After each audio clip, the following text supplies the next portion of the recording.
જોવા મળી રહ્યો છે। અમદાવાદમાં પણ વરસાદ વરસ્યો છે ત્યારે સમાચાર મળી રહ્યા છે તે પ્રમાણે અમદાવાદના જશોદાનગર વસાહતમાં વીજળી પડી હોવાના સમાચાર સામે આવી રહ્યા છે અને વીજળી પડતા 17 વર્ષીય યુવાનનું મોત નીપજી ચૂક્યું હોવાના સમાચાર સામે આવી રહ્યા છે।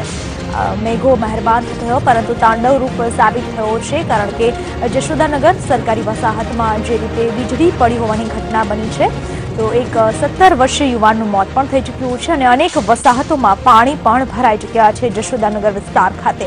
આ વિશે વધુ માહિતી આપવા આપણી સાથે જોડાઈ ચૂક્યા છે મારા સંવાદદાતા પાર્થ જાની।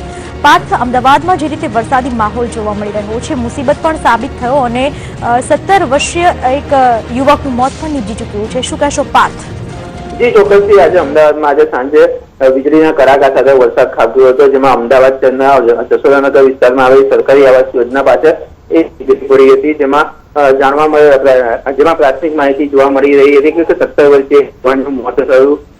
વીજળી પડવાના કારણે મોત નીપજ્યું છે જ્યારે આસપાસના પણ વિસ્તારોમાં કરાઈ ગયા છે। જ્યાં સરકારી વસાહત આવી છે ત્યાં પણ ધોધમાર વરસાદ પડ્યો હતો। પૂર્વ વિસ્તારમાં ધોધમાર વરસાદ પડ્યો હતો તેથી પૂર્વ વિસ્તારના પણ અનેક વિસ્તારોમાં પાણી ભરાયા હતા।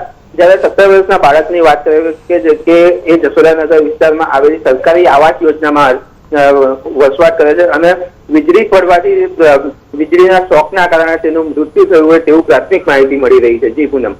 પાર્થ, આભાર આપનો તમામ માહિતી બદલ।